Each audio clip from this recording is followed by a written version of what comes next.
Thanks very much for joining me today, Josip. In terms of multi-corporation, what are you seeing as the challenges in the current market? I think the challenges in the industry are that basically our product is changing, and we are trying to change with the product. The asset classes are growing together, and what Multi simply is trying to be is to be a full service platform for our principal Blackstone and for a variety of core and other investors around Europe who are still invested in retail and who are also understanding that maybe today it's not the best moment to dispose retail real estate, but are taking the other route, even more heavily investing into retail real estate and trying to create more long-term sustainable value. So we are today spread over 15 countries, managing more than 11 billion of real estate, have more than 700 employees, and we are have a nice evenly split portfolio in the meanwhile, or close to evenly split between our principal Blackstone and third-party investors like Allianz, like Union Investment, like Commerz Real, like Deutsche Bank, like Merlin Properties or Green Bay, just to name some of them. And a lot of market participants are withdrawing from that niche because they say this is too tough, it's too much heavy lifting, being a service provider, it's too low margin. But we actually think if running into that niche, competition is getting less. We are more and more recognized as a fully integrated, full service platform with own architectural services, all conceptual services, key account leasing, development capabilities.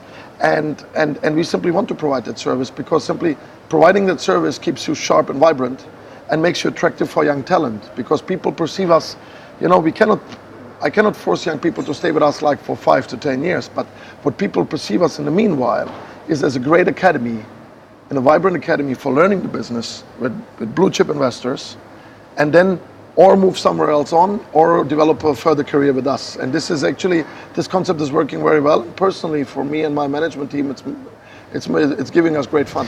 And you mentioned there the changes within the industry. How are you seeing that in terms of the challenge on asset management, especially? We're calling it we are a vertically integrated mall manager, because sometimes asset management is done by the investors themselves, and we deliver all the necessary ingredients for it.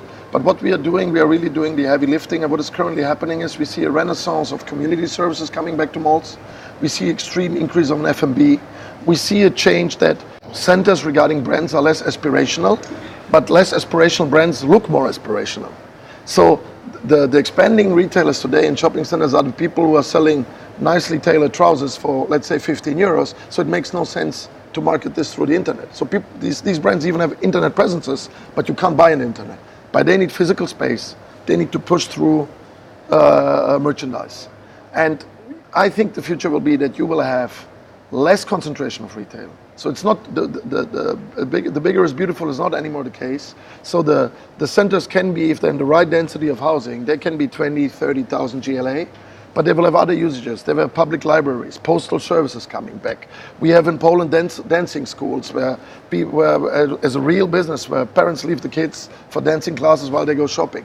We have medical centers, highly professional. We have co-working platforms coming into the centers. So the centers are becoming more and more kind of mixed use. The centers or the retail concentration hubs are becoming more and more the meeting places of the future, and the gastronomy share in it will be in the future 15 to 20%. Because you have to see one thing. For today, in the gentrified metropolitan areas, for an average or an above average industrial workers or a normal household with 2 incomes living in the outskirts or suburban areas of those cities, having leisure in the center of those gentrified cities is extremely expensive. So retail meeting places provide, from parking to other amenities to the gastronomy we offer, affordable leisure, affordable fun, affordable purchasing power to people who are otherwise shut out, from the centers of the metropolitan areas today. And this is why I'm always saying that basically we are not targeting the millennials so much, people who are believing in the sharing economy. We need people who buy things, and these people are the average working class families, and we need to reconcentrate on those people. And those people are not in the aspirational segment. Those people are not Instagramming the whole day. Those people still need a place where they get respected and where they make a nice physical experience, of course, combined with the best state-of-the-art technology that you need to have in that place. And I guess there's a bigger challenge now, Josip, in terms of curating the mix of services, of F&B, of different types of retail. I think the hardest part is that We all, of course, got groomed in our business, and then there is a playbook of your experiences and what you've been trained. So a lot of people, even in difficult times, they like to take out the manual, and they're all doing what they do best, or they do what they like most. But this is not our job. We are professionals. It's not about even being so innovative. It's about picking up the trends and putting them together. So if there is a chance to decrease retail GLA and put a medical center in, why not?